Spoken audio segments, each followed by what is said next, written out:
से आप सभी लोग एक बार फिर से आप लोगों का स्वागत है आपके अपने चैनल दी एकता यादव पर। तो अभी तक हम लोगों ने पहला चैप्टर इसका कंप्लीट कर लिया था और अभी ये सेकंड चैप्टर है ईस्ट इंडिया कंपनी और बंगाल के नवाब। तो हम लोग अब आगे इसी चैप्टर को देखने वाले हैं।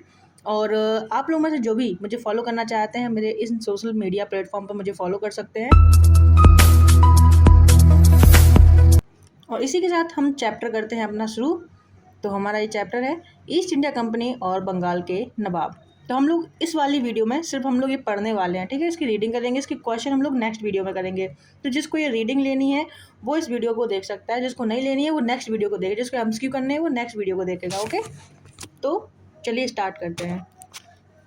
तो इसमें सबसे पहले दिखाया गया है कि मुगल सम्राट द्वारा स्वतंत्र रूप से नियुक्त बंगाल का अंतिम गवर्नर मुर्शीद कुली खान था। तो यहाँ पर ना हर एक लाइन में एक क्वेश्चन है, तो इसको ठीक से पढ़ना जरूरी हो जाता है, ठीक है। तो अगर क्वेश्चन पूछा जाता है कि मुगल सम्राट द्वारा स्वतंत्र रूप से नियुक्त बंगाल का अंतिम जो है गवर्नर कौन था, तो वो था मुर्शीद कुली खान, ठीक है। इसने अपनी राजधानी ढाका से मकसूदाबाद बनाया। मकसूदाबाद, ये यहाँ पे गलत है, मकसूदाबाद नहीं मुर्शिदाबाद है, ऐसे लिखा जाता है मुर्शिदाबाद, तो ये गलत है, ठीक है। मुर्शिदाबाद को बनाया था, अच्छा यहाँ पे भी लिखा हुआ है। और नगर का नाम मुर्शिदाबाद रख दिया, अच्छा मकसूदाबाद बनाया था उसको मुर्शिदाबाद कर दिया था, ठीक है, ये भी सही है। नेक्स्ट है, इसने भूमि बंदोबस्त में इजारा व्यवस्था आरंभ की थी। कौन सी व्यवस्था आरंभ की थी? इजारा व्यवस्था आरंभ की थी।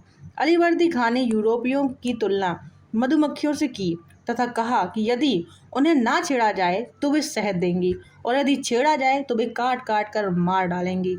तो ये जो तुलना है वो किसने की थी? अलीवर्दी खान ने की थी। किसने की थी?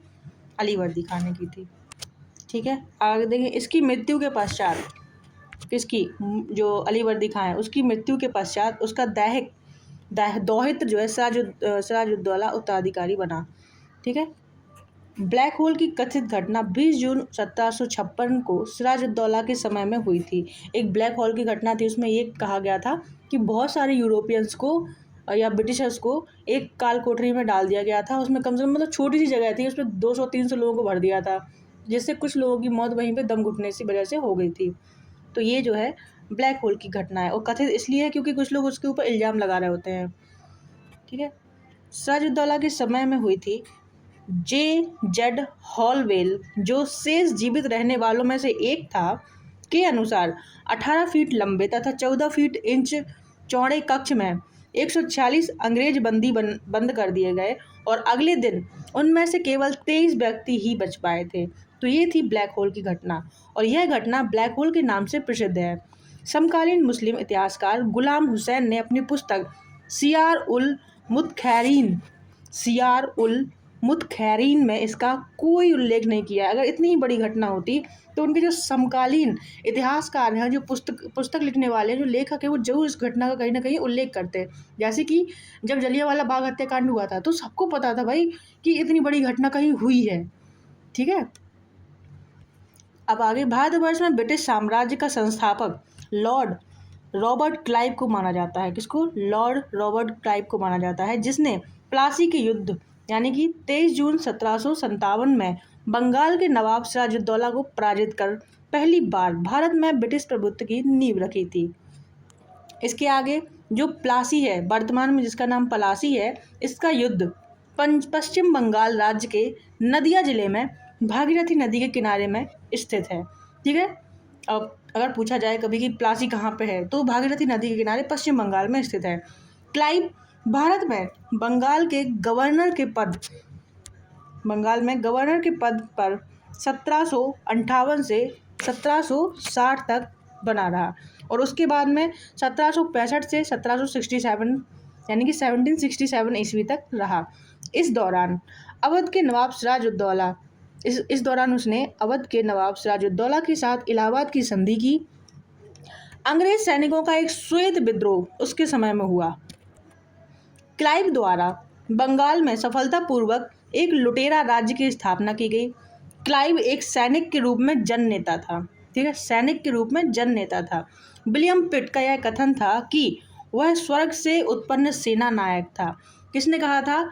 किसके लिए कहा था? तो विलियम पिट ने कहा था। और किसके लिए कहा गया नाम? लॉर्ड क्लाइव के लिए कहा था कि वह स्वर्ग से उत्पन्न सेना नायक है। ठीक है, ये रहा। क्लाइव के लिए कहा था, विलियम पिट ने कहा था कि वह स्वर्ग से उत्पन्न सेना नायक है।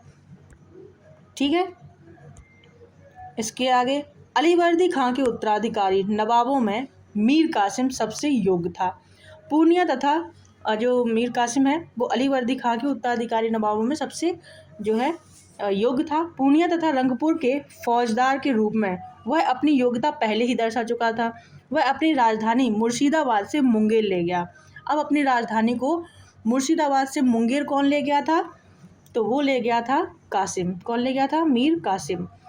संभव था वह मुर्शिदाबाद के षड्यंत्रकारी जो वातावरण था तथा कलकत्ता से दूर रहना चाहता था, इसलिए वह अपनी राजधानी बदल देता है। ठीक है, ताकि अंग्रेजों का हस्तक्षेप अधिक ना हो। मीर कासिम ने सेना का गठन यूरोपीय पद्धति पर करने का निश्चय किया, क्योंकि भाई बहुत पुरानी पद्धति हो चुकी थी अपने राजाओं की। ठीक है, कोई जीत ही नहीं पा रहा था, और जब तक हम लोग ऐसे ही बने रहते कोई जीत भी नहीं पाता। तो ये कदम इसने उठाने की कोशिश की, लेकिन आगे देखो क्या होता है। ठीक है, मीर कासिम ने सेना का गठन यूरोपीय पद्धति पर करने का निश्चय किया। इसके द्वारा मुंगेर में तोपों तथा तोड़ेदार बंदूकों, जो ऐसे इकट्ठ करके चलाई जाती है, वो उस तरह की बंदूकों की व्यवस्था की गई। इसके अतिरिक्त मीर कासिम राज्य की आर्थिक स्थिति को भी सुधारने के लिए प्रयत्नशील रहा। जिन अधिकारियों ने गबन किया था उन पर बड़े बड़े जुर्माने लगाए गए। कुछ नए कर भी उसने लगाए। तो 22 और 23 अक्टूबर 1764 को अंग्रेजों ने मीर कासिम, अवध के नवाब सिराजुद्दौला तथा दिल्ली के मुगल सम्राट शाह आलम द्वितीय की सम्मिलित सेना को बक्सर में पराजित कर दिया। जब मीर कासिम ये सब कर रहा था कि वो राजधानी बदल दे रहा है, यूरोपीय पद्धतियों पे अपना गठन कर रहा है सेना का, तो ये सब चीज़ें जो है उनको पसंद नहीं आई थी अंग्रेजों को। उन्हें लग रहा था कि ये कुछ बड़ा करने वाला है, विद्रोह करेगा।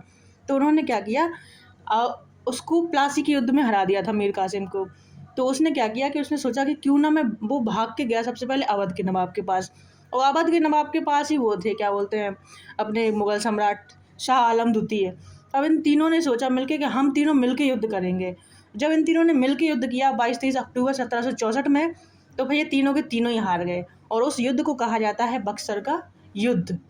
ठीक है, तो इसमें बक्सर के युद्ध में जो मीर कासिम था, जो अवध का नवाब था, और जो मुगल सम्राट था, वो तीनों हार गए।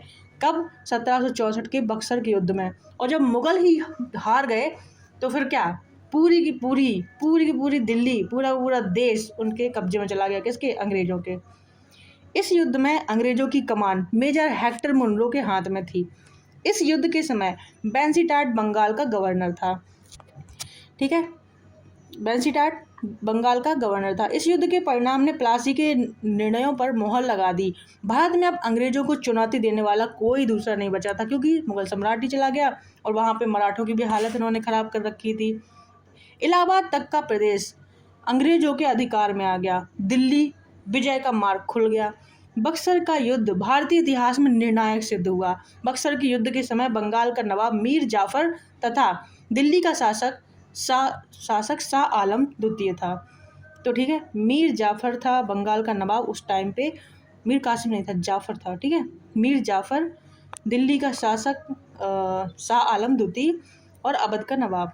इलाहाबाद की प्रथम संधि 1765 के तहत मुगल बादशाह शाह आलम द्वितीय ने कंपनी को बंगाल, बिहार और उड़ीसा की दीवानी स्थायी रूप से दे दी।